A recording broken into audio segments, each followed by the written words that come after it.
Días, mi nombre es Julia Allison, soy parte de la Oficina de Participación Ciudadana del Congreso de la República. Queremos darles la bienvenida a todos los participantes a la conferencia Procedimientos Parlamentarios, organizada por el Parlamento Universitario y la Oficina de Participación Ciudadana del Congreso de la República. Nuestro expositor el día de hoy es el señor Giovanni Acate Coronel, graduado de la Universidad Marcelino Champañat de Lima y el Instituto Superior Pedagógico Monseñor Elías Olázar, periodista egresado de la Universidad Jaime Bauzate y Mesa. También cuenta con estudios concluidos en Comunicación y Marketing por la misma universidad. Como maestro, ha dictado clases a estudiantes indígenas y mestizos en formación docente de nivel primaria en el Instituto Superior Pedagógico Bilingüe Monseñor Cayetano Ardanza. Como periodista, ha laborado en la Asociación Radio Oriente, Vicariato Apostólico de Yurimaguas, como coordinador del equipo de programas culturales y educativos y como director ejecutivo. El señor Acate pertenece al Colegio de Periodistas Perú y es representante nacional de los países andinos en el Consejo Regional de la Asociación Mundial de Radios Comunitarias América Latina y el Caribe. También ha desempeñado como jefe de imagen institucional y relaciones públicas de la Unidad de Gestión Educativa Local de Alto Amazonas y como director administrativo de la Dirección Subregional de Educación Marañón San Lorenzo. También fue congresista de la República en el Congreso Extraordinario del periodo 2020-2021. Muchas gracias, señora Acate. Le doy la palabra para que pueda empezar. Muchas gracias, Julia. Un saludo a todos los que el día de hoy nos acompañan en esta mañana. Darles la bienvenida a cada uno de ustedes. El Congreso de la República a todos le da la bienvenida a esta importante conferencia sobre procedimientos parlamentarios, justamente en semanas y días que se vienen aplicando de manera consecutiva sobre temas coyunturales. Los procedimientos parlamentarios se aplican permanentemente, pero hoy estamos en temas coyunturales. El día de hoy, por ejemplo, antes de entrar en más detalle, hoy se va a votar la admisión de la vacancia.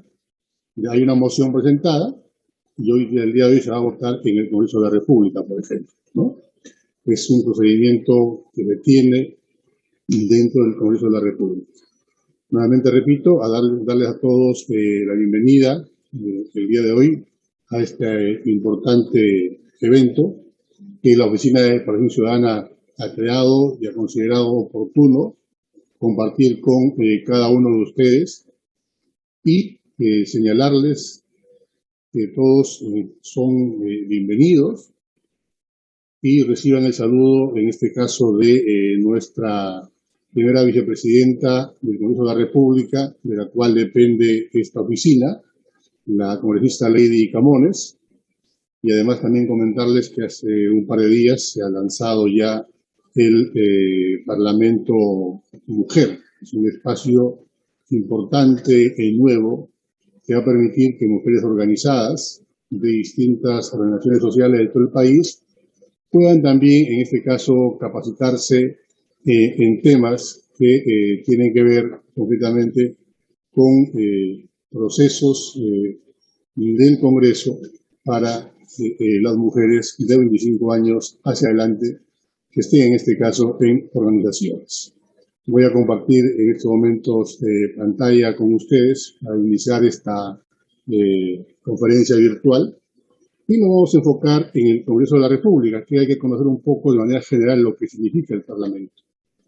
Acostumbro en estas conferencias de procedimientos parlamentarios poner sobre manifiesto algunas cuestiones que van saliendo por parte de ciudadanos, ciudadanas que con todo derecho, además enmarcado dentro de un ámbito democrático constitucional, tenemos libertad de opinión, de expresión, y a veces señalamos, decimos, incluyo, cuando decimos que no nos sentimos representados por el Congreso de la República.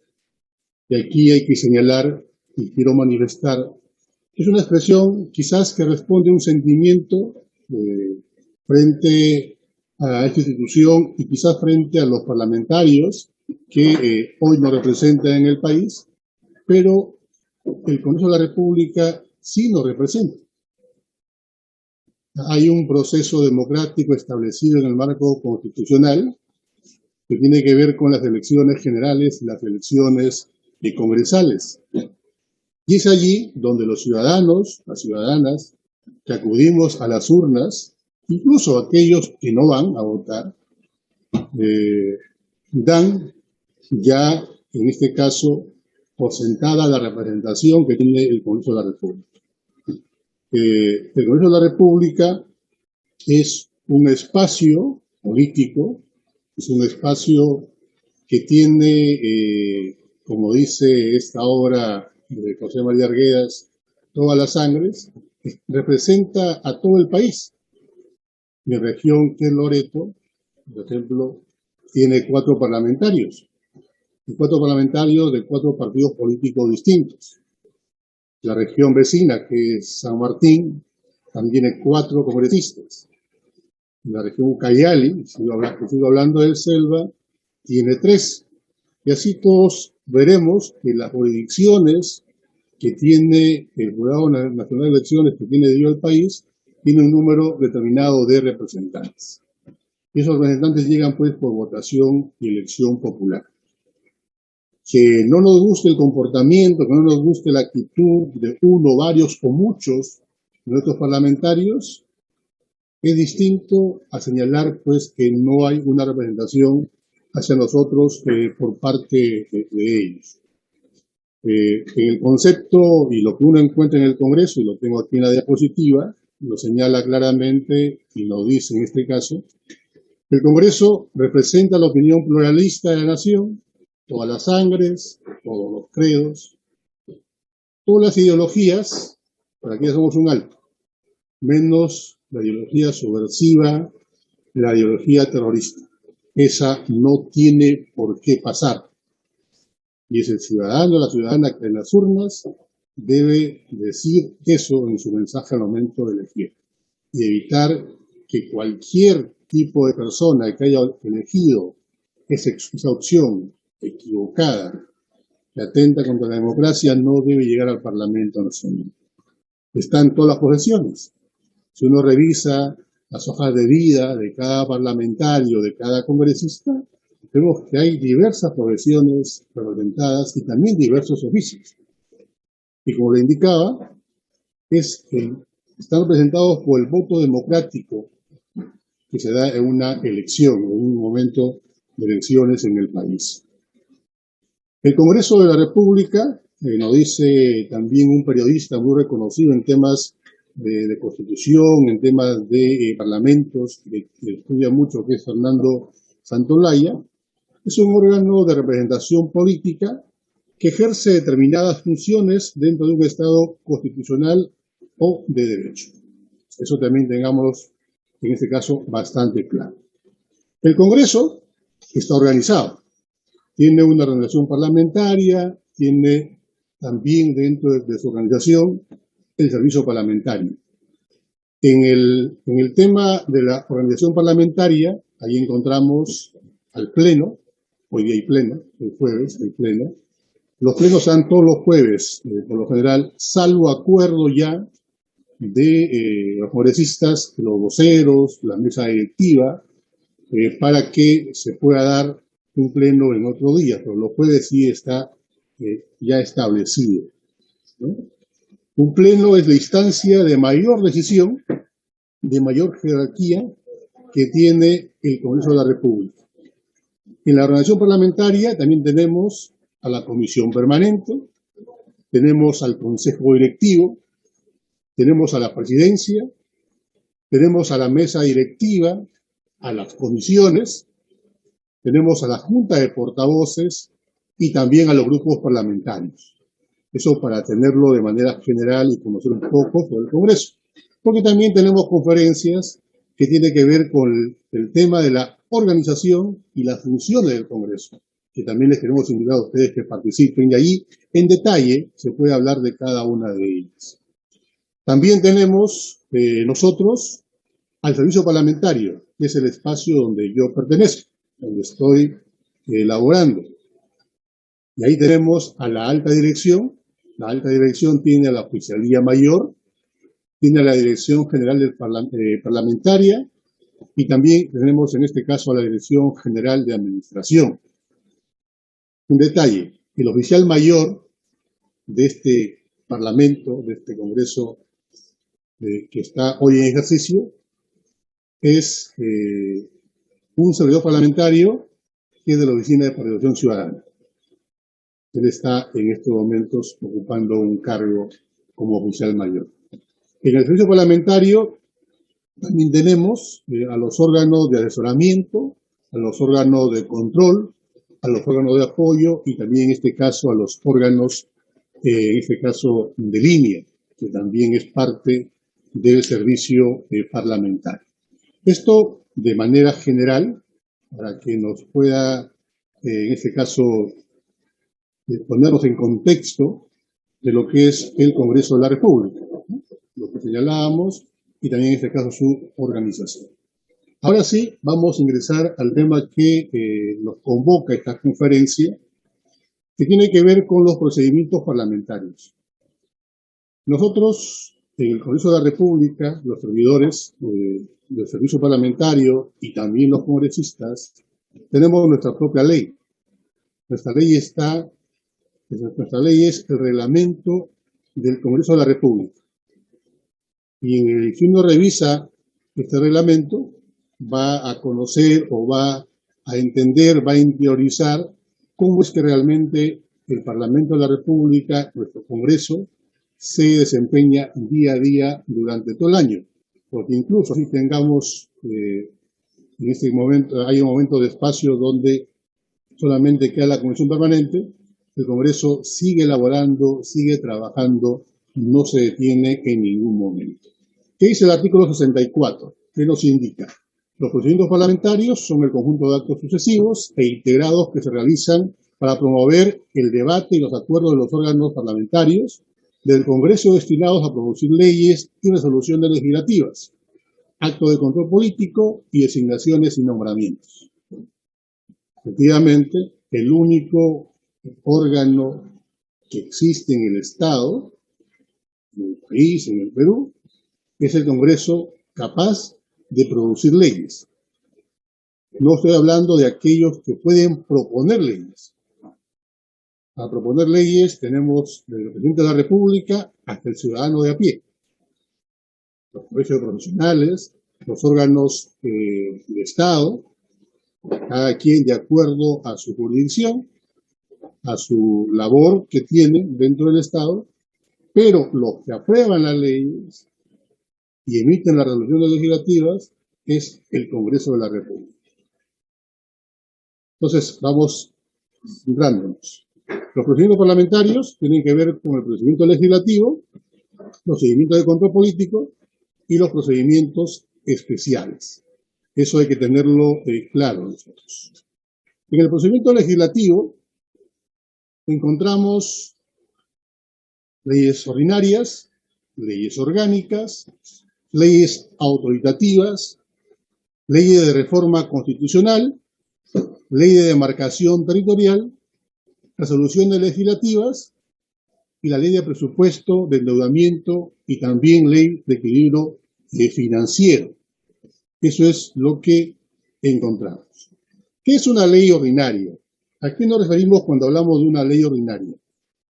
Esto tiene o considera la ley ordinaria que es una ley de menor categoría y puede normar cualquier materia. Igualmente son leyes coyunturales y se estima pueden ser modificadas en el tiempo. Leyes que regulan el ejercicio de las profesiones, leyes que regulan a los gremios, los temas comerciales, tributarios, penales. Si hablamos en el tema de una ley ordinaria que tiene que ver con las profesiones, podríamos señalar la ley 31060, que es la ley del ejercicio profesional del licenciado en administración, para ponerlo como un ejemplo. Una ley ordinaria que puede ser modificada en el tiempo, tiene que ver, por ejemplo, la ley Nacional del Cáncer. Se aprobó en el Congreso Extraordinario, también fue promulgada, pero recién en este gobierno se sacó, en este caso, el reglamento, es la ley 31.336. También tenemos una ley que se sacó, que se promulgó y que fue en este caso también firmada por el presidente Vizcarra, es la ley 31.056, ley que amplía los plazos de la titulación de terrenos ocupados en posiciones informales y dicta medidas para su formalización. Le dio facultades, le dio tiempo a COFOPRI para que pueda seguir titulando predios hasta la fecha del 31 de diciembre del año del 2015, porque antes estaba hasta el año 2010. Hubo una modificación que permitía que ciertas zonas se titulen al 2012, pero con esta ley, la 31056, que es un ejemplo de ley ordinaria, se avanzó al 31 de diciembre del 2015. Luego tenemos las leyes orgánicas. Las leyes orgánicas regulan la estructura y el funcionamiento de las entidades del Estado. Entidades que están previstas en nuestra Constitución Política del Perú. Así como también, en este caso, regulan leyes orgánicas que están establecidas, en este caso, en la Constitución Política. Ahí, como ejemplo, en leyes orgánicas que podríamos mencionar, podríamos, en este caso, señalar la Ley 26497, que es la Ley Orgánica de Registro Nacional de Identificación y, en este caso, de Estado Civil, que es la Ley 26497, como indicaba. Tenemos la Ley Orgánica de Municipalidades, la Ley 25859, y si uno comienza a revisar instituciones, órganos estatales, va a encontrar leyes que, en este caso, corresponden a su institución como tales. Tenemos también las leyes autoritativas. ¿Cuáles son las leyes autoritativas? Ustedes deben haber escuchado, visto, leído quizás en algún diario que dice que el Poder Ejecutivo está pidiendo facultades legislativas al Congreso de la República. Este gobierno ha pedido, por ejemplo, facultades legislativas y le han entregado facultades legislativas, pero en parte, no al 100%. También es posible que eso se haga. En las leyes autoritativas, vuelvo a señalar, para que quede claro, son aquellas leyes que autorizan, que permiten que el Poder Ejecutivo pueda legislar, pero la denominación de ese producto que se aprueba no es una ley, es un decreto legislativo. Decretos legislativos que además tienen que ser revisados por la Comisión Permanente para que esté marcado dentro de las facultades que se le da al Ejecutivo. Y aquí, por ejemplo, podríamos señalar dos facultades legislativas que se dieron en su momento a consecuencia de esta pandemia del COVID, que nos ha quitado familiares, amigos, vecinos, conocidos, porque el país no se encontraba en las condiciones, y el mundo no se encontraba en las condiciones para poder asumir esta pandemia, lo vuelvo a repetir, nos costó miles de vidas en el país y millones de vidas en todo el mundo. Tenemos una ley que dio el Congreso de la República, en el Congreso Extraordinario, la ley 31011, que tiene que ver con la ley que delega en el Poder Ejecutivo la facultad de legislar en diversas materias para la atención de la emergencia sanitaria producida por el COVID-19. Hay que recordar que no había camas UCI, nos faltaba todos los EPPs necesarios para poder disminuir el riesgo de contagio. Los centros de atención primaria en todo el país, las postas médicas que muchos conocemos, no tenían las condiciones necesarias, no había oxígeno, teníamos un sinnúmero de deficiencias en el sistema de salud. Con el tiempo, con el proceso, esto ha ido mejorando, pero aún las deficiencias continúan.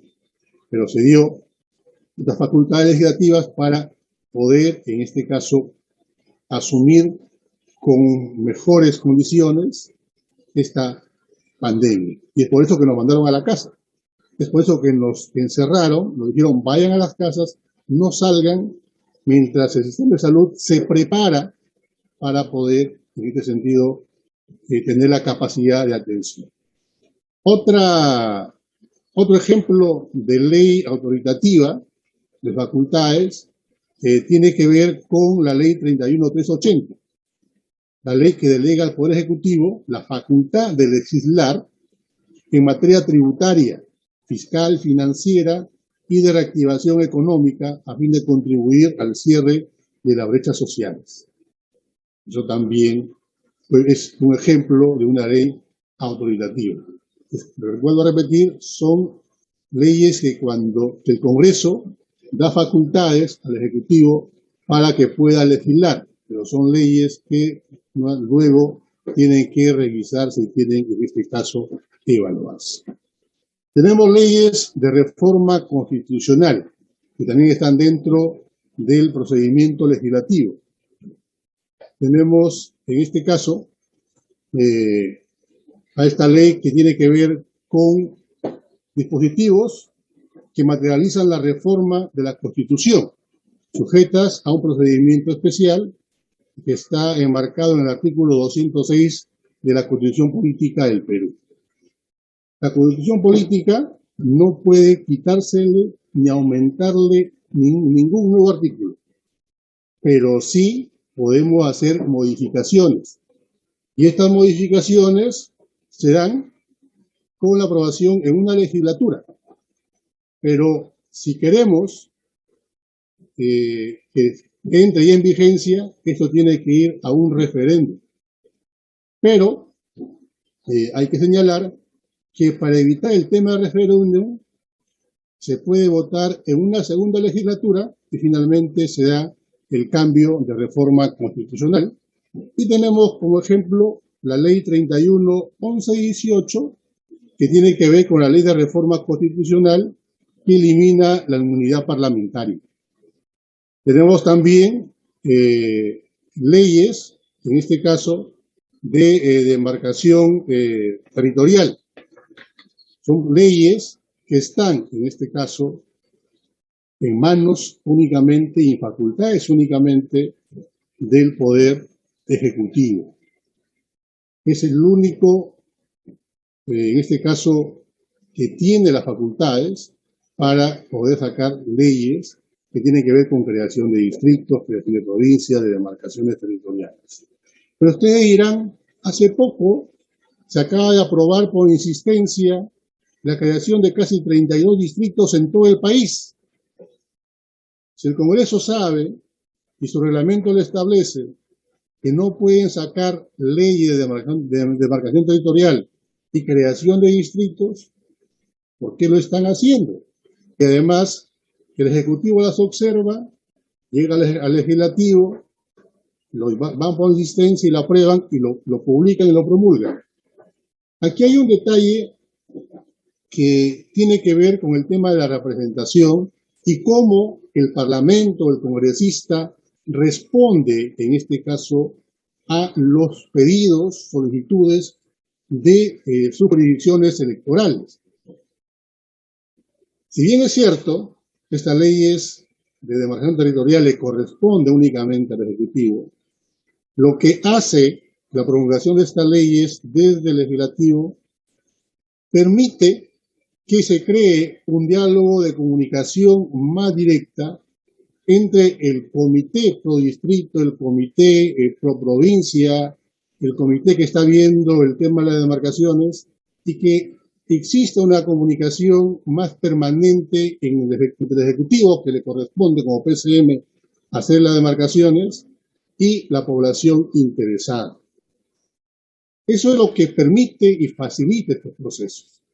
Es por allí por donde intenta responder, en este caso, el Poder Legislativo frente a estos pedidos.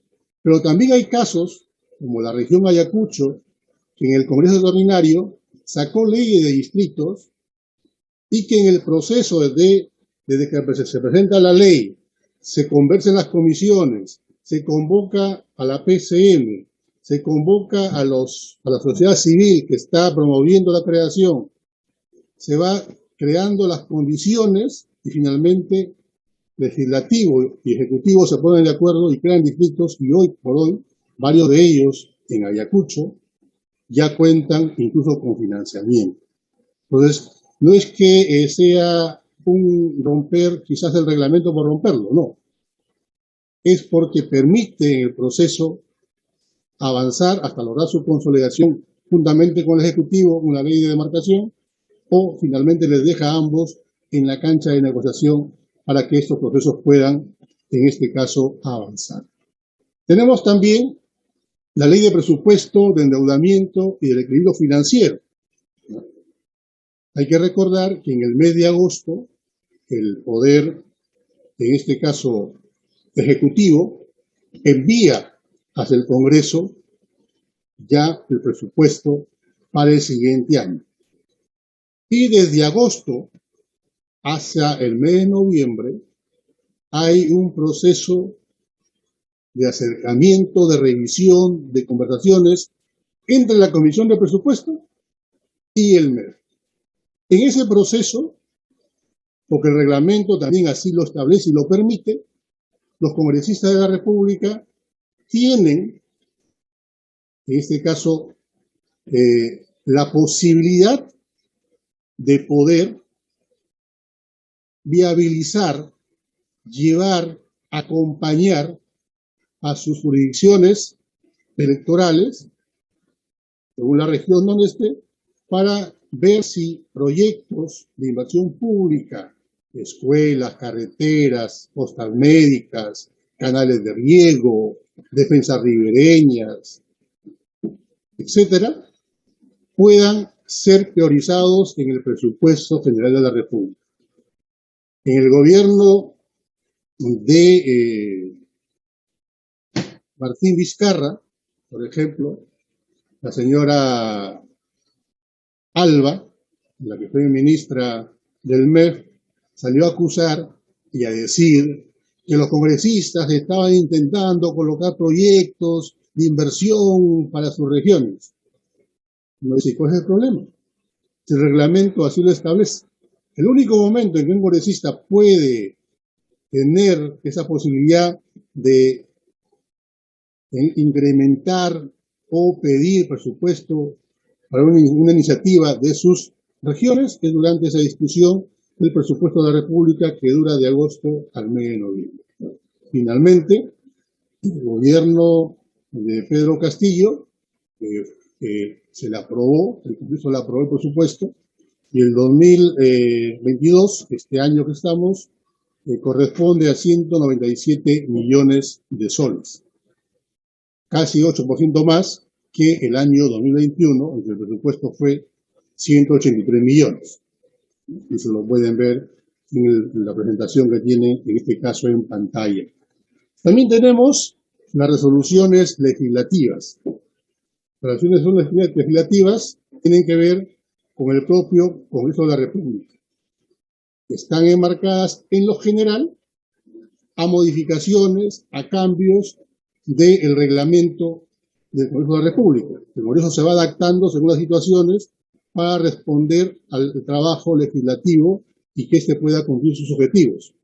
Pero también se dan resoluciones legislativas que autorizan, que respaldan convenios, pactos internacionales que hace el presidente de la República.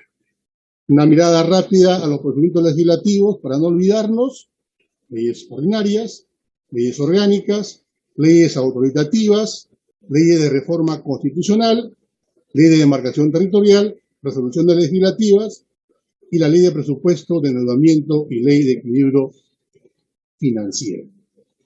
Sigamos avanzando. Julia, por favor, no olvides enviar el enlace para que marquen la asistencia los participantes el día de hoy, para que ellos puedan colocar sus datos y así puedan acceder a la constancia del Congreso de la República. Vamos a ver los procedimientos de control político. Y justamente estas semanas, con mayor fuerza, con mayor incidencia, se está viendo estos temas. El primero tiene que ver con la investidura del Consejo de Ministros.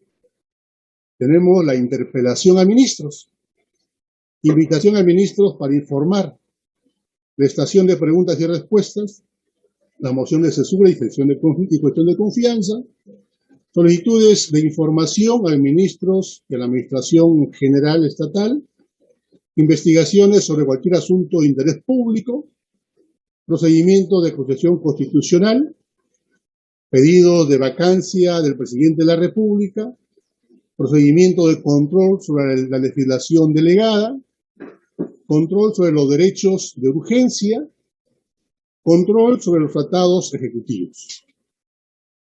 Esos son, así en grandes rasgos, los procedimientos de control político.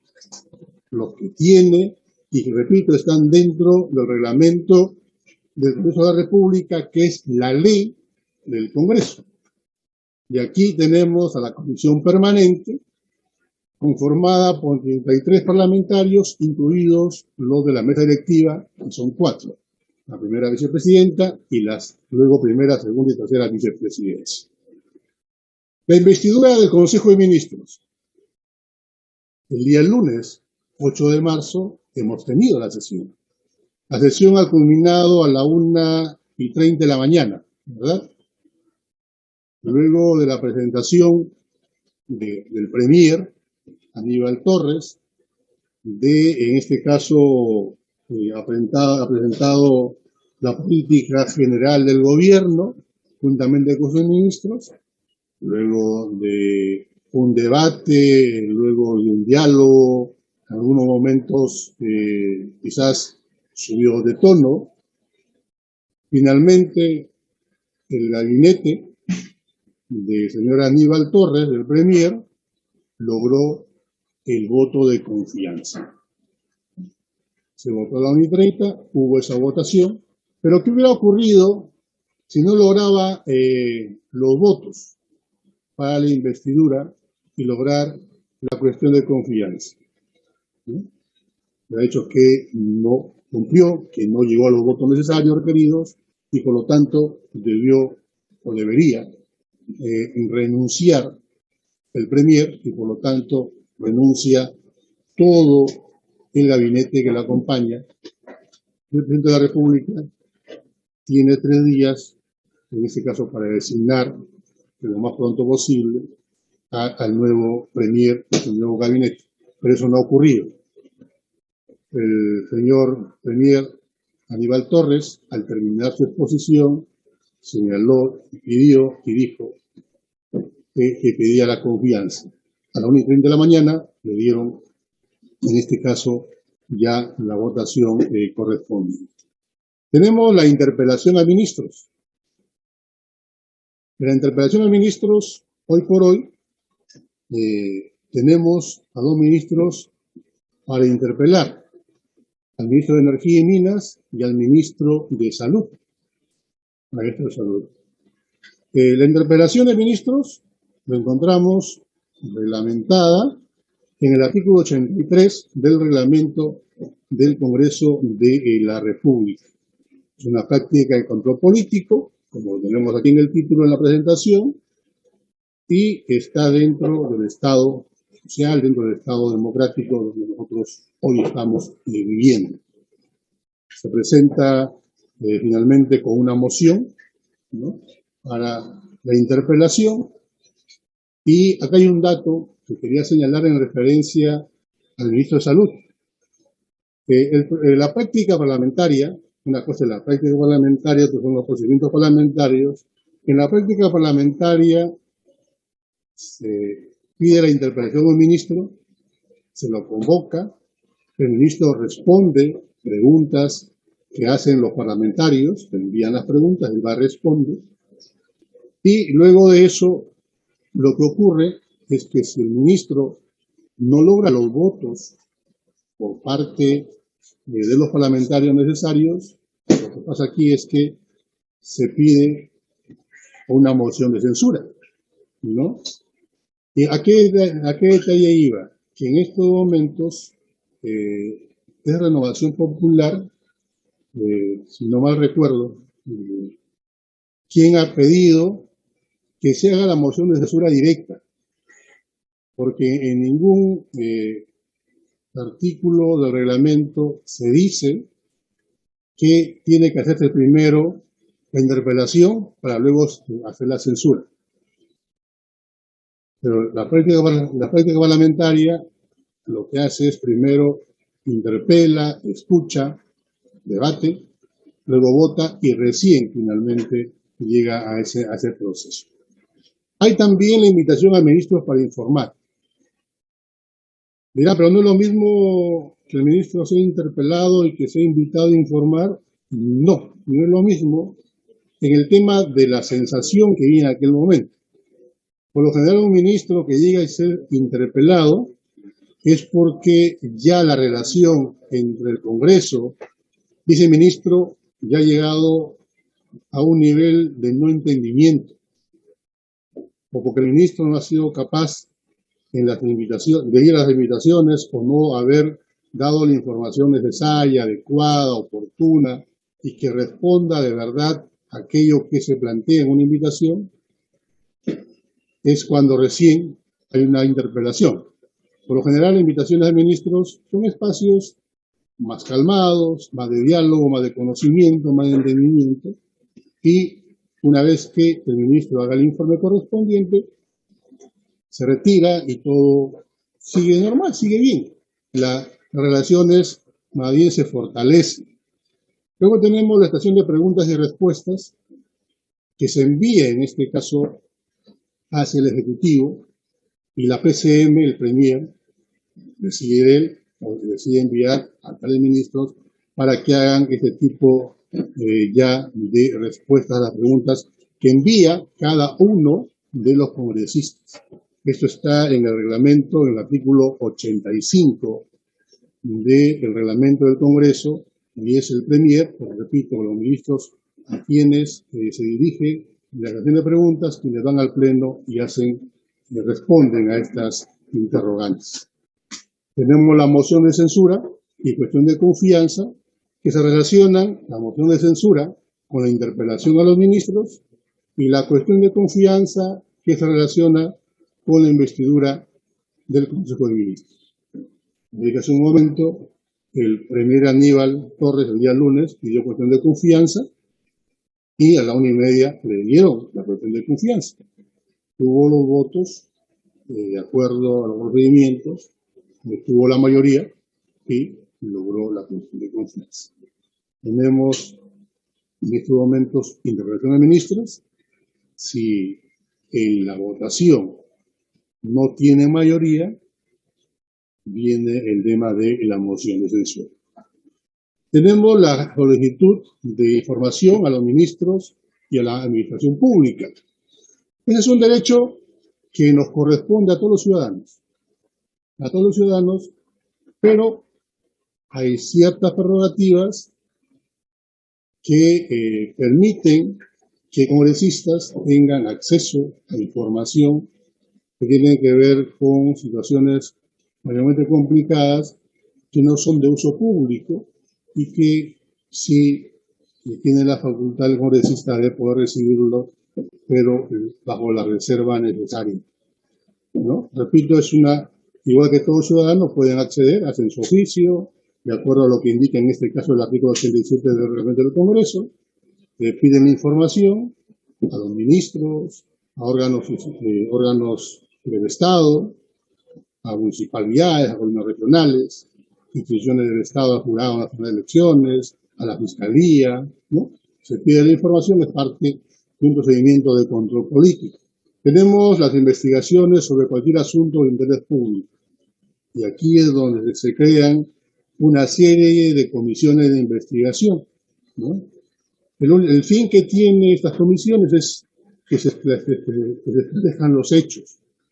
Si hay algún tipo de acción que tenga que intervenir la Fiscalía, otro órgano que en ese sentido ya es el informe que se eleva hacia el Congreso para que se siga con los procedimientos correspondientes, pero las comisiones investigadoras tienen facultades para acceder a otro tipo de procedimientos como levantamiento de las comunicaciones que permiten, según lo que ha aprobado en este caso el Pleno del Congreso cuando se cree esta comisión, y es por lo tanto importante porque llegan una serie de denuncias, de acusaciones, y son finalmente las que tienen que comenzar a hacer su trabajo.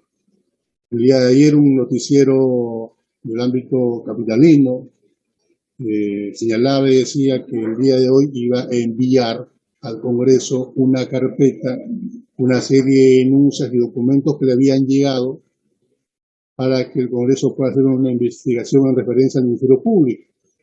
Y decían ellos, nosotros como medio de comunicación, como periodistas, ya nuestra labor concluye hasta acá porque no entramos a más detalles, no nos permite la norma, pero sí el Congreso. Entonces, confían en el Congreso, una vez recibida la denuncia, se concluye una investigación, una comisión investigadora, y que se encargue de revisar esa documentación y corroborar que esas denuncias y esos testimonios que ahí aparecen sean reales y se pueda proceder con acciones mayores a este tipo de acciones irregulares que podrían estar dándose en ese sector del Estado.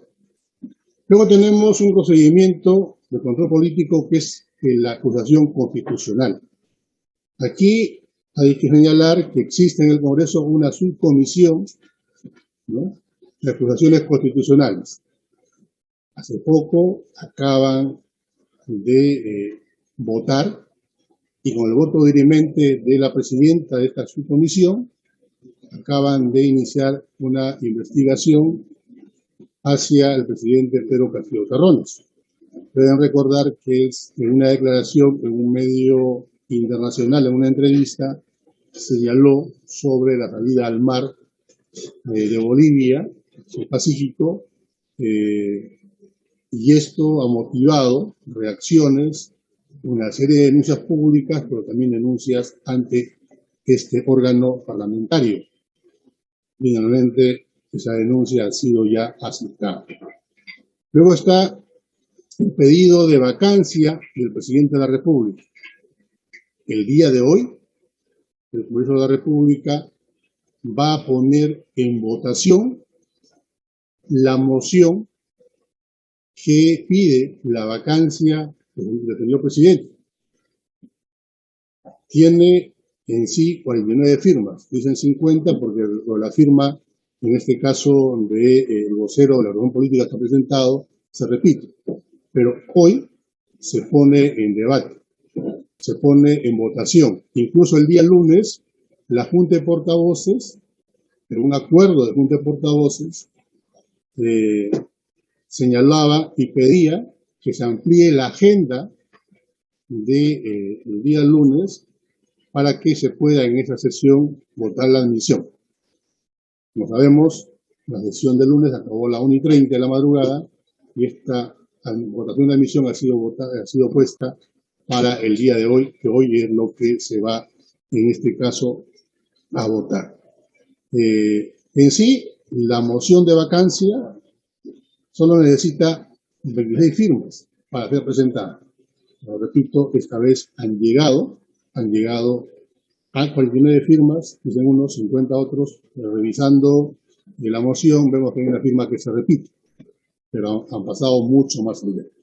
Y para lograr que el Pleno admita en poner, en este caso ya en debate, la moción de vacancia, necesitan 52 votos. Son 50, 49, que faltarían solamente 2 o 3 para lograr eso. Hay que señalar también que la presidenta del Congreso también ya envió un oficio a Palacio de Gobierno al señor presidente de la República, poniéndole en autos que hay un pedido una moción de pedido de vacancia en contra de él. También ya se hizo esa comunicación. También están los procedimientos de control sobre la legislación delegada. Recuerden que ustedes que al principio en los procedimientos legislativos hablábamos de leyes autoritativas. Pues a esto se refiere. Legislación delegada cuando se delega facultades para legislar. Aquí, en este procedimiento de la Comisión Permanente, quien se encarga de revisar estos decretos legislativos que emite el Ejecutivo a través de esas facultades que se le entregó, que estén dentro, primero, de las facultades que se le dio y además que estén dentro del marco de la ley. Eso es cuando hablamos de procedimiento de control sobre legislación delegada. También tenemos los controles sobre el decreto de urgencia. Hay que recordar que hay momentos en que el gobierno, el Ejecutivo, tiene en este caso estas facultades. Puede sacar decretos de urgencia respondiendo a eso mismo, urgencia, emergencias, y eso está enmarcado en el artículo 91 del reglamento del Congreso, pero que también aparecen en nuestra Constitución Política del Perú en el artículo 118. Está dentro de sus facultades el presidente de la República hacerlo, pero es el Congreso quien se encarga de revisar que estén dentro del marco constitucional. Cuando hay un decreto de urgencia, llega hasta la Comisión Permanente, la Comisión Permanente lo deriva a la Comisión de Constitución, o si esto también amerita a otra comisión a la cual corresponda este decreto de urgencia según el sector que puede ser educación, agricultura, ¿no? Eso, por ejemplo, hay un decreto de urgencia del 036-2019 sobre la Universidad Nacional Autónoma de Alto Amazonas, que firmó el señor Vizcarra y que fue la Comisión Permanente y fue derivada a la Comisión de Constitución y a la Comisión de Educación. Y ambas comisiones la han revisado, la han evaluado y han opinado que está dentro del marco constitucional y, por lo tanto, esta debe ser ya aprobada dentro del Pleno del Congreso de la República. Tenemos otro procedimiento de control político, que son los controles sobre tratados que emite o que tiene, en este caso, el Poder Ejecutivo. Tratados internacionales, pactos, convenios, ¿no? Y que hace el Ejecutivo, hace el presidente, firma el presidente de la República, pero que son revisados por la Comisión Permanente. Y una vez revisado, se emite en este caso una resolución legislativa que le da el respaldo a esa acción tomada por el Ejecutivo, la cual, como dirían algunos, le da la luz verde para que puedan, en este caso, continuar con aquello que se firmó y que se pactó. Vamos dando una miradita rápida a los procedimientos de control político: investidura del Consejo de Ministros, interpelación a ministros, invitación a ministros para informar, estación de preguntas y respuestas, moción de censura y cuestión de confianza, solicitud de información a los ministros y a la administración, investigación sobre cualquier asunto de interés público, procedimiento de acusación constitucional, pedido de vacancia del presidente de la República, procedimiento de control político sobre la legislación delegada, respecto a las leyes autoritativas, control sobre el decreto de urgencia, control sobre tratados ejecutivos. Esos son los procedimientos de control político. Luego también tenemos los procedimientos especiales. Aquí vemos la forma de designación, elección y ratificación de funcionarios, el procedimiento para la presentación del informe anual del Defensor del Pueblo, procedimientos para la presentación de informes extraordinarios del Defensor del Pueblo. Los procedimientos especiales, podemos decir que son los diferentes mecanismos implementados en las instancias parlamentarias a efecto de producir representación política, legitimidad en las decisiones políticas internas y externas, renovaciones y, además, acciones de vigilancia.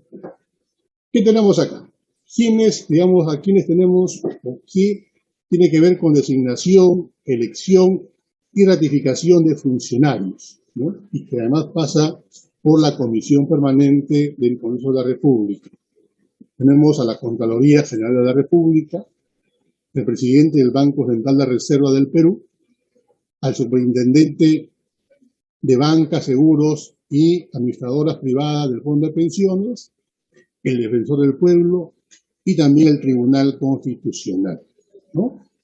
En el tema del Contralor General de la República, es una propuesta que llega desde el Poder Ejecutivo, llega desde Palacio de Gobierno, llega la designación y luego de la evaluación del Congreso, puede ratificar la designación o decirle al presidente que no lo ratifica, que no está de acuerdo con su designación y le pide al Ejecutivo que envíe un nuevo postulante o una nueva persona, en este caso designada. El Contralor de la República tiene una designación por 7 años y tiene las mismas prerrogativas que un ministro de Estado. El actual Contralor de la República, don Mel Shaquillal, en estos momentos, quien viene trabajando fuertemente en el tema del control concurrente, que es el control permanente a una obra de inversión pública, el control permanente a órganos del Estado, y que incluso ha venido y viene pidiendo que el control se haga incluso desde la elaboración del expediente, porque la experiencia señala que desde allí ya comienzan a hacerse en algunos lugares, por malos funcionarios, expedientes que ya tienen otro tipo de fines, más allá de la obra misma. Pero para eso le hace falta presupuesto. El Congreso extraordinario le dio esas facultades, pero fue observada lastimosamente por el Poder Ejecutivo. Tenemos también la designación que hace el Ejecutivo al presidente del Banco Central de la Reserva del Perú. Pero deben recordar que desde el inicio del gobierno de Pedro Castillo había en el escenario una discusión si el partido de gobierno iba a permitir que en este caso don Julio Velarde continúe en la presidencia del Banco Central de Reserva del Perú, ¿no? Y finalmente la Presidencia de la República envió su designación, ratificando en este caso a don Julio Velarde Flores, y en la Comisión Permanente del Congreso también, en este caso, ratificó dicha designación, ¿no? Y hay que recordar que el Ejecutivo y el Banco Central de Reserva, por ejemplo, designa a su presidente y a 3 de sus miembros, y es el Congreso quien designa a los otros 3 restantes. El directorio, ¿no?, el gurú del BCR tiene 7 integrantes. Luego tenemos también la designación por parte del Ejecutivo y ratificación por parte del Legislativo del Superintendente de Banca y Seguros, ¿no? Y ahí tenemos en estos momentos a Socorro Heisen Segarra, quien está en estos momentos asumiendo dicha función. Y aquí sí el Congreso la puede remover a ella o a él, de acuerdo a quién esté en el cargo, por faltas graves. Eso también está estipulado dentro del reglamento. Tenemos al defensor del pueblo. Eso sí le corresponde directamente al Congreso de la República su designación, su elección, su evaluación, ¿no? Para lograr la votación correspondiente. Requisitos para ser defensor del pueblo: 35 años, abogado de buena reputación e integridad y sobre todo independencia. Es una condición importante, defender al pueblo, ¿no? Y la elección, los votos que hacen falta es 2/3 del número legal, es decir, 87 votos. Luego tenemos la elección del Tribunal Constitucional. El Tribunal Constitucional es elegido totalmente por el Congreso de la República. El Tribunal Constitucional tiene su ley orgánica, también está dentro de la Constitución Política del Perú, y su designación le corresponde en este caso al Congreso de la República. Si uno revisa o uno ingresa al portal del Congreso, va a encontrar a la subcomisión, quienes la integran, ¿no? Y además va a encontrar la lista de postulantes, es abierta, la lista de postulantes. También va a encontrar sus hojas de vida de cada uno de ellos, hojas de vida que luego son revisados por la Contraloría General de la República, y si la Contraloría encuentra allí información que no es real, hace su informe también hacia el tribunal, hace su informe hacia la comisión que está encargada de elegir al Tribunal Constitucional en el Congreso, y muchos de ellos son sacados del proceso. El día de ayer ha habido sesión en la comisión y, por ejemplo, 11 expedientes han sido observados, en este caso por la Contraloría, y ellos han sido dejados de lado. Ha habido una votación, por supuesto, no es que la Contraloría le diga, ellos no van, no. Ellos envían, hacen la observación, y es la comisión responsable la que vota. Hubo votación y 11 de ellos el día de ayer no han pasado, y uno de ellos también, uno de los candidatos, de los tantos que hay, durante el proceso ha renunciado a su postulación, que es el doctor Mesías, si no mal recuerdo. Estos son, digamos, la forma de designación, elección y ratificación de funcionarios que les indicaba en estos momentos. El Contralor General de la República, el presidente del BCR, el superintendente, el regidor del pueblo y también el Tribunal Constitucional. Sigamos pasando la lista para la asistencia, por favor. Y ustedes, estimados participantes, un poco el título pueden llenar rápidamente, que es el elemento finalmente que nos sirve para saber que están en la sesión y que le dará la constancia necesaria, no solamente es la inscripción. Continuamos. Tenemos los instrumentos que se usan en el procedimiento parlamentario, ¿no? Están las proposiciones de ley o resoluciones legislativas, ¿no? Los proyectos de ley. Tenemos las mociones de orden del día, tenemos los pedidos de información, tenemos los dictámenes y también en este caso tenemos los informes. Las proposiciones legislativas o resoluciones legislativas tienen que ver con los proyectos de ley. ¿Quiénes pueden tener facultades o quiénes están permitidos hacer propuestas legislativas? Bueno, el órgano principal, claro está, es el Congreso y sus congresistas, sus 130 parlamentarios. Pero también lo puede hacer el presidente de la República. Lo puede hacer un órgano autónomo del Estado, ¿no?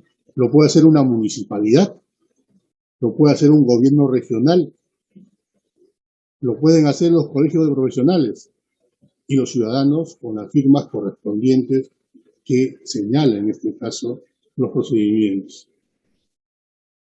Todos ellos pueden hacer propuestas legislativas, pero todas ellas se debaten en el seno del Congreso de la República, en las comisiones, según los temas en los cuales se está enfocando cada propuesta legislativa. Luego hablaremos de eso. Tenemos las mociones del orden del día, ¿no? Son propuestas mediante las cuales los congresistas ejercen su derecho de pedir al Congreso que adopten acuerdos sobre asuntos de interés para el país y sobre relaciones con el Poder Ejecutivo, ¿no? Las mociones de orden del día que se van dando. Están los pedidos de información, está marcado en el artículo 87, y que además tiene que ver con el tema de control político, pedido de información, ¿no? Es casi lo mismo, pero es un instrumento que se utiliza para poder ejecutar, aplicar este procedimiento de control que tenemos dentro del Congreso de la República. Tenemos también los dictámenes están relacionados con las propuestas de ley, porque los dictámenes son el producto final de un proyecto de ley trabajado en comisión. El dictamen es el que finalmente se presenta y se vota en el hemiciclo el día del pleno para la aprobación de la ley. Y tenemos los informes que emiten las comisiones investigadoras, las comisiones ordinarias, que emiten las comisiones investigadoras, que emite la Comisión de Ética Parlamentaria, que emite la Subcomisión de Asuntos Constitucionales los informes que emiten, en este caso también, los parlamentarios cuando tienen su semana de representación. Que son los instrumentos de procedimiento, en este caso parlamentario. Enfoquémonos en el tema de las leyes, las propuestas legislativas, cómo es que estas finalmente nacen, cómo se originan, de dónde vienen. Ya les indicaba que hay el legislativo como tal, su espíritu, su vía es hacer leyes. El Ejecutivo lo puede hacer a través del Presidente de la República, los órganos autónomos del Estado, el Judicial, ¿no? El Ministerio Público, la Defensoría, la Contraloría, ¿no? Los gobiernos locales, municipales, los locales en este caso, los gobiernos regionales. Cuando llega una iniciativa legislativa al Congreso de la República, esta va a trámite documentario. Pero yo quería contarles un procedimiento parlamentario que tiene que ver, una práctica parlamentaria que tiene que ver con las bancadas en ejercicio.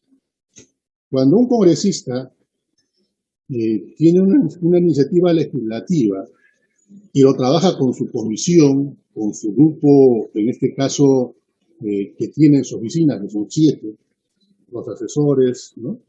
Un técnico, un administrativo, un asistente, un coordinador parlamentario, ¿sí?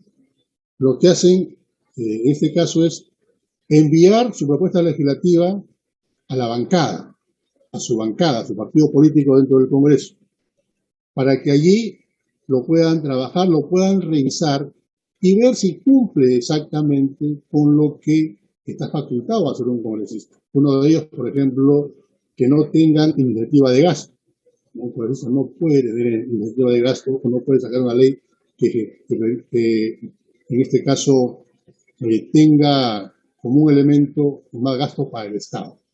El único que puede generar leyes con el tema de gasto es, en este caso, el presidente de la República y no ningún parlamentario más. Se revisa una vez que está revisado, una vez que está ya puesto el ok, ¿no? Por parte de la bancada y los asesores del grupo parlamentario, no va inmediatamente hacia la oficina de trámite documentario. Lo firma el congresista que hizo la norma, o los congresistas, pueden ser 2, que pueden hacer la misma norma, la firman los 2 del mismo partido político, y luego piden que 6 parlamentarios de su bancada, de acuerdo al número que tengan, por supuesto, de bancada que es menos de un número, se juega el tema de la proporción, pero en el tema de las bancadas, que pueden tener la proporción las 6 firmas, firman las 6, incluido el vocero del partido.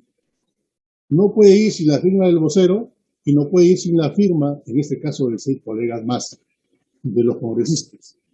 Una vez que tiene eso de ahí, va a trámite documentario y ahí el oficial mayor, que es parte del servicio parlamentario, le asigna ya la fecha, el número del proyecto y en consulta con la mesa directiva ven a qué, en este caso, qué comisión se va a derivar, si es a una, a 2 comisiones, repito, de acuerdo al espíritu del proyecto de ley.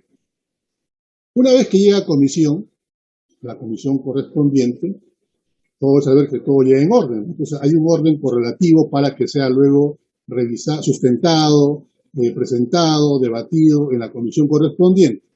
Pero también hay acuerdos entre las bancadas, hay acuerdos entre los mismos miembros de la comisión que conforman los congresistas de distintos partidos políticos para priorizar uno u otro proyecto cuando consideran que es de mayor interés y lo pueden poner un poco más adelante.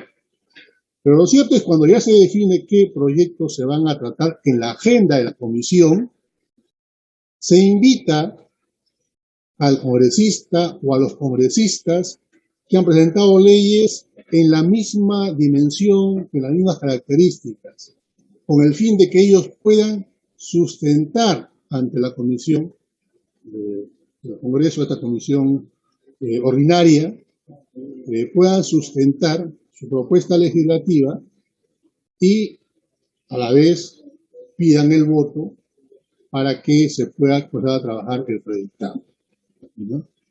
Ocurrido eso, hay una votación dentro de la comisión y si se considera que la ley está bien enmarcada, cumple los requisitos, se encarga a la comisión técnica de la comisión correspondiente donde está viendo ese proyecto de ley y juntamente con los asesores o los que decide el congresista se pueden sumar para elaborar el predictamen.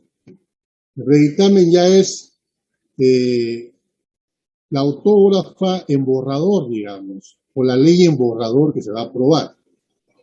Hecho el predictamen, se convoca en otra sesión, se pone fecha y hora en la comisión ordinaria que está debatiendo el proyecto de ley y el secretario técnico se encarga de exponer, en este caso, el predictamen. Una vez aprobado, por mayoría, o por unanimidad también, finalmente se dice que el predictamen ha sido aprobado, ¿no?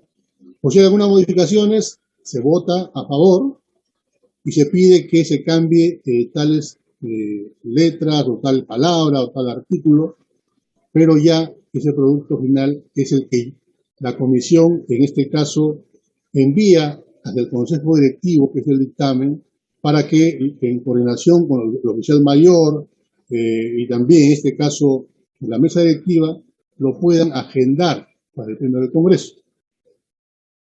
Una vez agendado en el pleno del Congreso, también es por orden de llegada, se tiene que comenzar a debatir o poner en la agenda de los plenos de los días jueves.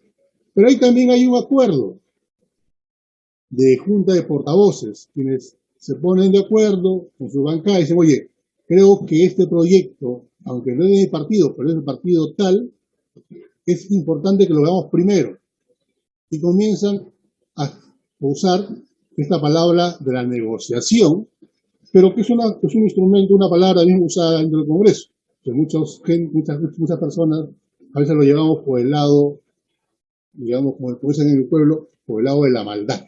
No, es el tema que uno comienza a negociar para ver cuál de ellos sale primero y cuáles comienza a discutirse en los plenos que tenemos, porque los plenos, además, muchas veces los tiempos ganan y no se pueden debatir y aprobar todos los proyectos de ley. Una vez que se decide y se pone en la agenda quiénes van, es el presidente de la comisión, ya no el congresista que ha sido el que propuso la ley, no, el presidente de la comisión, quien sustenta ante el pleno.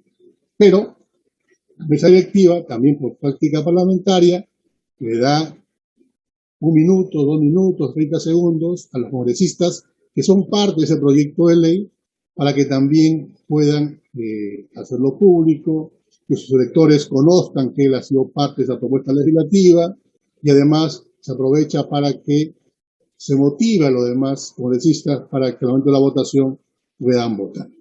Aprobado esa ley, digo aprobado porque por lo general todo aquello que va ya hacia el pleno tiene, digamos, esa prerrogativa de ser aprobado. Hay algunos que van a un cuarto intermedio, digamos, van a su revisión, a ponerse de acuerdo, pero son muy pocos, ¿no? Una vez que se aprueba ese dictamen, podemos decir que ya tenemos, el Congreso está aprobando, en este caso, una autógrafa de ley. Y esa autógrafa de ley, el presidente o la presidenta del Congreso, de acuerdo al periodo que estemos y quien esté presidiendo, la envía hacia el Ejecutivo con la firma de la presidenta, el presidente y uno de sus miembros, de sus vicepresidentes, lo envían al Ejecutivo y el Ejecutivo tiene 15 días para aprobar esa ley. Aprobarla, observarla o dejarla ahí, ¿no? También no puede decir nada, no dice nada, y como no dijo nada en 15 días, el Congreso se encarga en este caso de su promulgación. Si la observa, la devuelve, el Congreso se puede en este caso decir, bueno, nos rellenamos, vuelve a las comisiones para que vean cuáles son las observaciones que se pueden mejorar y siguen nuevamente el proceso, o dice, no, vamos por la insistencia, como ha ocurrido en el caso hace poco nada más con la creación de distritos en el país, ¿no? Fueron por la insistencia y esta ha sido aprobada por el Congreso de la República. Luego viene su promulgación y su vigencia al día siguiente. Eso es, en este sentido, lo que tiene que ver con esta dinámica que tiene un proyecto de ley y que finalmente logra su aprobación en el Pleno y su publicación en el Diario Oficial del Peruano.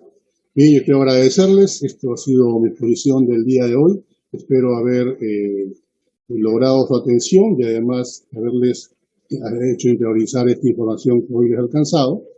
Y, por supuesto, Julia, estamos abiertos para el diálogo y la conversación.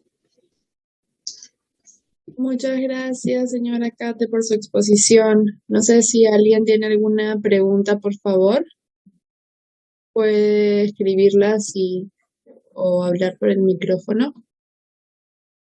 Mientras van de repente pasando alguna pregunta, quiero indicarles que tenemos eventos permanentes como participación ciudadana y en este caso como Parlamento Universitario. Tenemos conferencias del Congreso de Funciones, conociendo la Constitución.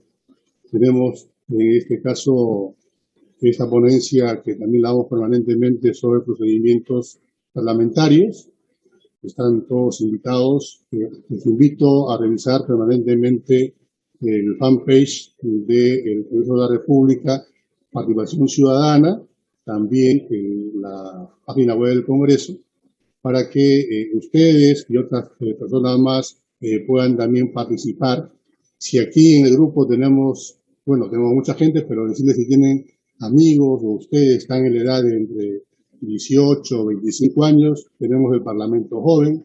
Si son parte de una universidad, de un instituto, un tecnológico, un pedagógico, tenemos también parlamentos universitarios.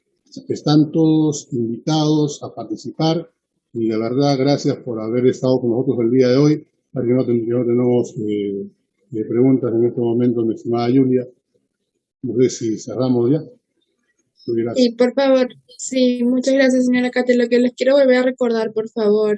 Acá hay una pregunta en el chat, señora Kate. Antes de que la resuelva, por favor, quería recordarles a todos que tienen que inscribirse en el link para poder recibir su certificado, en el link que está en el chat, porque vemos que todavía faltan bastantes. Por favor, el link lo he vuelto a enviar. Si podrían inscribirse y si es muy necesario para tener el certificado, por favor.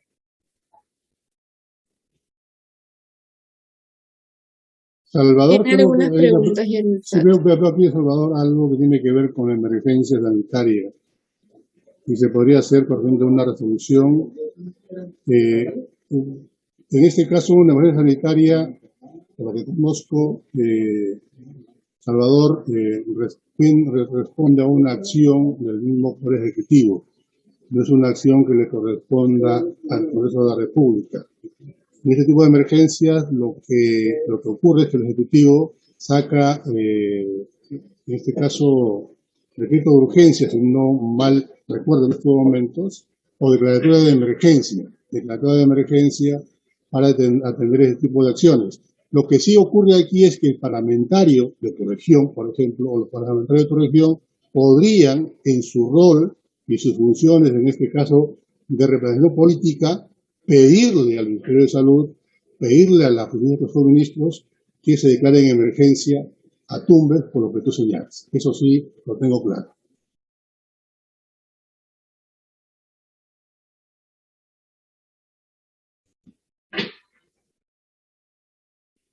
Mi estimado Víctor Moya, yo la verdad no quiero entrar en detalle de opiniones personales en este sentido. Yo les he indicado cuáles son los procedimientos que existen dentro del Parlamento, lo que allí se trabaja. Y repito, hay un pedido, una moción de vacancia que el día de hoy se va a poner en votación a su admisión. Y también el tema, en este caso, del procedimiento parlamentario que tiene que ver y con el control político de interpelación a ministros. O sea, es parte del procedimiento, del proceso político que existe dentro de nuestra democracia, dentro de nuestra constitución y vida que tenemos hoy en día. No, la verdad, yo no quiero entrar, y lo vuelvo a repetir, en detalles ya que tienen que ver personales o posiciones políticas en este sentido. Espero me entienda, Víctor.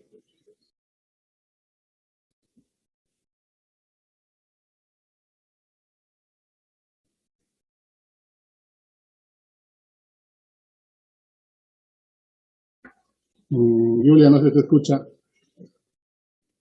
Perfecto, gracias por avisarme, señora Kate. Creo que hay otra pregunta. Hay una pregunta más que han puesto en el chat. Sí, de Paula. Sí, Paula, a ver, hacer el cambio de la Constitución, digamos, el cambio de constitucional, digamos, que señalábamos dentro de las reformas constitucionales, pasa por el tema del Congreso, sí. Ellos pueden pedir, si se ponen de acuerdo, yo soy parlamentario 230, de poder modificar, en este caso, los requisitos para ser parlamentario, para ser congresista de la República, ¿no? Lo pueden hacer. ¿Y cuál es? Voy a ver el tema del procedimiento. Dijimos que primero es una legislatura, se aprueba en esa primera legislatura, lo normal sería que vaya, en este caso, a un referéndum. Referéndum cuesta mucho y para evitar ese costo de la salvedad se puede ir a una segunda legislatura y ahí se aprueba esa modificación constitucional, ¿no? Eso está dentro de las facultades del Congreso, sí, lo puede hacer, sí, pero actualmente no es necesario tener una carrera, una formación para ser congresista de la República. Hay que recordar, lo señalé al inicio nada más de la exposición, que el Congreso responde a la realidad del país, ¿no? Somos un país pluricultural, somos un país con diversas opiniones, con distintas profesiones, con distintos, en este caso, oficios, y eso no creo que deba permitir para cortar ciertos beneficios a ciudadanos para lograr ser parlamentario. Además hay que entender que ya en el proceso, en los años que estuvo discusión de estos temas, las oficinas cuentan con equipos de personas que acompañan esos procesos para hacer una mejor acción de respuesta del congresista hacia el país. El mismo Congreso de la República, como el servicio parlamentario, tiene en este caso personas con la capacidad de responder y acompañar a los parlamentarios. Como repito, lo dije en un principio, el oficial mayor del Congreso de la República, que tiene muchos años y que es un funcionario público de carrera, hoy es oficial mayor. No responde a un partido político, no responde a ningún tipo de cosas, sino que responde a la institución que es el Parlamento de la República. Pero que pueden hacer este cambio, sí lo pueden hacer, el procedimiento parlamentario sí lo permite, estimada Paula.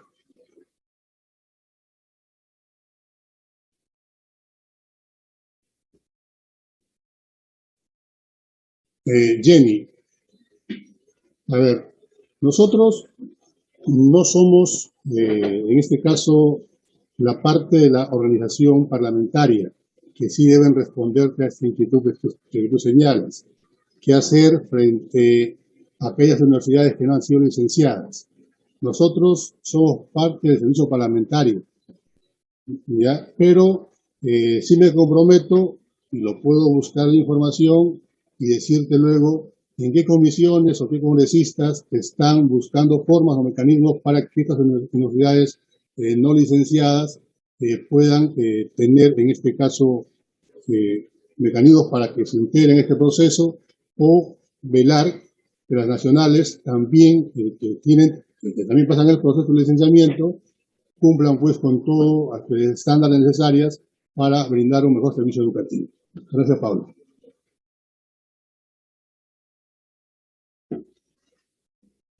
Judith, aquí hay un tema importante que tú señalas, y además, ¿qué es lo que tú estás haciendo el día de hoy? Interesarte por cómo funcionan los órganos del Estado. Así como tú, Judith, y los 43 que están hoy en esta sesión, incluidos nosotros de la oficina, si logramos que más ciudadanos se preocupen y que puedan mostrar interés por lo que ocurre en el país y además interesar un poco más, como ustedes que hoy están en este evento, porque muchas veces tenemos personas, ciudadanos, y me incluyo en ciertos momentos, que nos dejábamos, algunos todavía se dejan guiar por titulares, y que creen que ya porque le dieron el titular ya saben toda la noticia. Entonces creo que es importante involucrarnos. A eso es lo que voy, mi estimado Edith. ¿Cómo nos involucramos todos y todas en estos procesos democráticos? No solamente participar el día de las elecciones, sino de manera permanente con la vigilancia, con la participación, con la entrega de opiniones. Por ejemplo, algo que les digo, este Parlamento, este Congreso de la República que tenemos en el país, si no me equivoco, es el único, pero sí, no sé si es el único, pero sí el primero que recibe opiniones de los ciudadanos sobre los proyectos de ley que están en el Congreso. En nuestra área, en nuestra oficina, tenemos un equipo de personas que están revisando día a día las opiniones que llegan a los ciudadanos y ciudadanas de instituciones públicas, privadas, de colegios de periodistas, colegios de ingenieros, administrativos, que a las leyes también dan su punto de opinión. Y esas opiniones se derivan a las comisiones donde están esos proyectos de ley y también a los congresistas para que ellos tengan, en este caso, la opinión de ustedes. Todos nos involucramos, todos nos metemos en estos temas. Cuanto más seamos, tendremos una mejor democracia.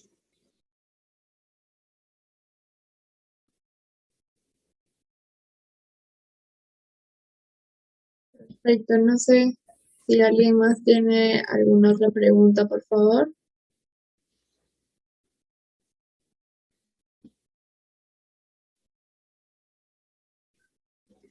Bueno, Creo entonces, sí. sí. Ahí hay justo una pregunta, señora Kat, en el chat. Lo de Tumbes, Wilber, es igual con el tema del Cerro de Pasco.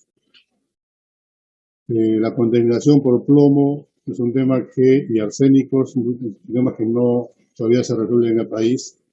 Tanto así que aquellos que están contaminados tenemos que mandarles al extranjero, mandarlos a Argentina. Deben recordar el año 2021, el inicio del 2021, había frente al Ministerio de Salud familias con niños con plomo, que luego, con participación de varios congresistas, en el momento que también estaba en ejercicio, logramos que estos chicos puedan salir. Se ha dado, hay una ley que ha salido en ese sentido, pero que falta su aplicación, porque el país, primero, para responder a aquellos que están contaminados, deben tener un instituto especializado aquí, en el país, para eso, entendiendo que somos un país minero. Por lo tanto, hace falta eso y no hay que sacarlos fuera del país para que así sean atendidos. Y lo otro, los estándares en el tema ambiental deberían ser no solamente estar en una ley, sino que deberían ser aplicados de manera real y efectiva, y aquí tiene gran responsabilidad la Dirección General de Salud y también en este caso con el mismo Ministerio, Energía y Minas, Ministerio de Ambiente. Creo que hay mucha tarea por hacer y es buena tu preocupación, estimado Wilmer.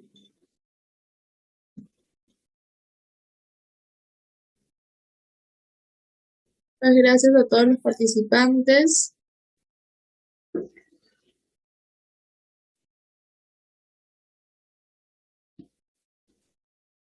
Perfecto, muchísimas gracias. A ver, un ratito están prendiendo. Voy a volver a tomarle que hay otras cámaras prendidas, por favor.